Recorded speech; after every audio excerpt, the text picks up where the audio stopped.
BRS Congress కలిసి రాష్ట్ర ఆర్థిక పరిస్థితిని దారుణంగా మార్చేశాయని విమర్శించారు కేంద్ర మంత్రి కిషన్ రెడ్డి. కాళేశ్వరంపై విచారణ విషయంలో రాష్ట్ర ప్రభుత్వం వ్యవహరించిన తీరు అసమంగ్రంగా ఉందన్నారు.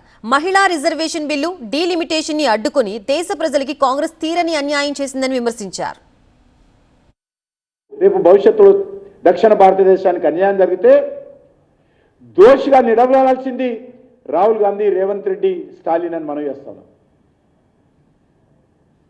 మీరు ఉత్తర భారతదేశానికి దక్షిణ భారతదేశానికి ఘర్షణ పెట్టేటువంటి ప్రయత్నం చేశారు, రెచ్చగొట్టేటువంటి ప్రయత్నం చేశారు. భాష పేరు మీద, ప్రాంత పేరు మీద, మెడికల్ కాలేజీల అడ్మిషన్స్ పేరు మీద అనేక రకాలుగా ప్రయత్నం చేశారు. చాలా మందికి ఎమ్మెల్యేలుగా, ఎంపీలుగా సీట్లు పెరిగినట్లయితే అందరికీ అవకాశం వచ్చేది.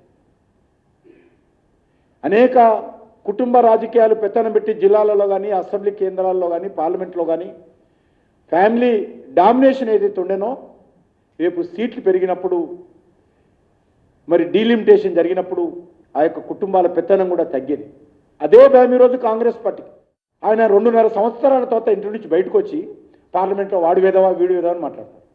నువ్వు 2.5 సంవత్సరాలు ఏం చేసినావు? నువ్వు గెలిచినావు కదా, పార్లమెంట్ సీట్లో మా సీట్లు గెలవలేదు కాబట్టి మేమేం చేయలేకపోయినా మాట్లాడుతున్నావు కదా. 2.5 years దాకా ఏం చేసినావు నువ్వు? ఎందుకు బయటికి రాలే? ఏదో మైక్ దొరికింది కాబట్టి 2.5 సంవత్సరాల తర్వాత మైక్ మీదకి వచ్చి వెదవాలని పార్లమెంట్లో మెంబర్స్ అందరూ వెదవాలని మాట్లాడతావా? ఇదా పద్ధత? నెంబర్ 2, ఎల్ఎన్టీ సెకండ్ ఫేజ్కు సిద్ధంగా లేదు కాబట్టి వాళ్ళు ఈరోజు ఎగ్జిట్ అయిపోయారు. మొత్తగా అయిపోయి రాష్ట్ర ప్రభుత్వమే ఓనర్ అయింది. ఇప్పుడు అంటే కేంద్ర రాష్ట్ర ప్రభుత్వాలు ఓనర్ ఉంటాయి. ఇప్పుడు కేంద్ర ప్రభుత్వం కూడా డబ్బులు ఇచ్చింది కాబట్టి కేంద్ర రాష్ట్ర ప్రభుత్వాలు ఓనర్ ఉన్నాయి.